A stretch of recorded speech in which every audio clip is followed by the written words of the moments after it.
Hello everyone, welcome back to my computer video. Today in this video, I will show you how to convert decimal to hexadecimal numbers, that is decimal to hexadecimal conversion. Okay, so like decimal to binary and decimal to octal conversion, decimal to hexadecimal conversion can be done using repeated division method by 16. So here also same method we will use, the division method by the same number. By what number? Here the number will be 16 because hexadecimal numbers have the base 16. Okay, there are 16 numbers from 0 to 9, and after 9, 10, 11, 12 are not written. They are represented by alphabets from A to F. So A is 10, B is 11, like this up to F. So that any remainder that is greater than 9 are represented by letters A through F. So here it is capital, here should be capital A. Okay, so here should be capital A. So let's do this conversion. 424 into hexadecimal. Here you can see 424. So again we'll divide by 16 because the base is 16 here. So 16 2 is 32, then 42 minus 32 is 10, 104, then 16 6 is 96. So 104 minus 96 is 8, the remainder will be 8. Then 16 1 is 16, so 26 minus 16 is what? 10.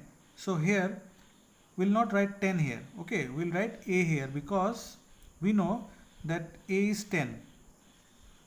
Understood? Now again 16 zeros are 1. Now the remainder will be what? 1. Understood? So in this way. So now these remainders are 8, A and 1.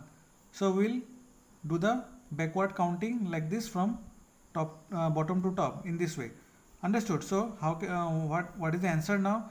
So 424 base 10 can be written as 1A8 base 16, 1A8 and base is 16.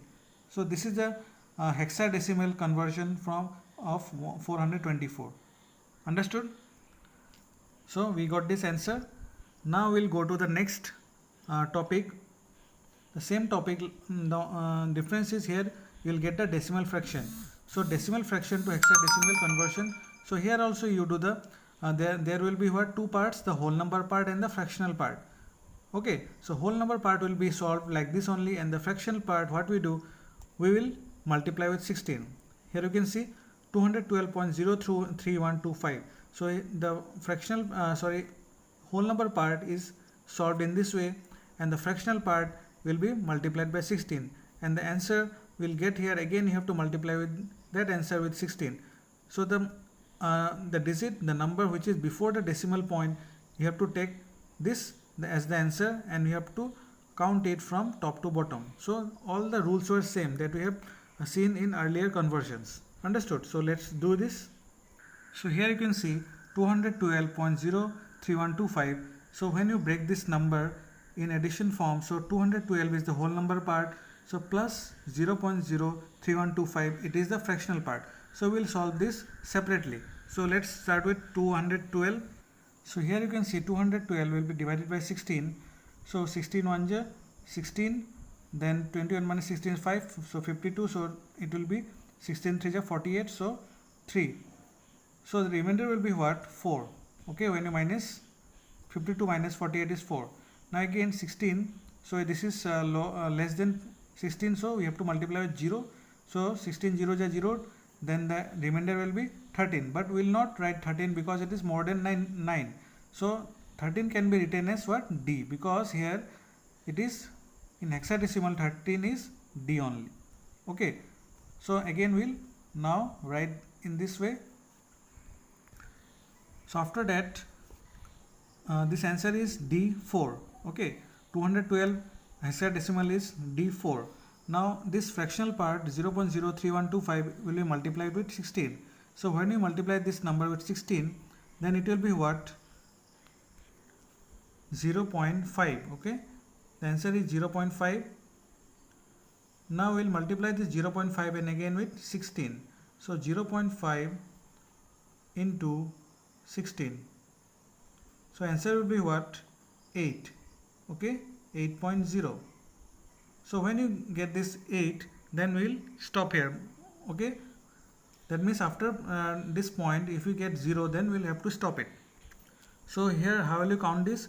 We have to take this digit which is before the decimal point and in this direction from top to bottom. So the answer will be what? 0, 8. So now we'll combine these two answers.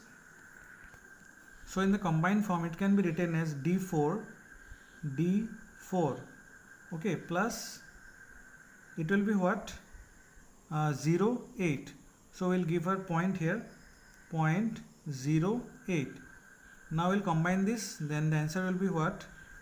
D4.08. So this is the hexadecimal number of 202.03125. Okay, understood? So in this way you have to solve this question. So I hope you understood these two topics. So practice it. Thank you.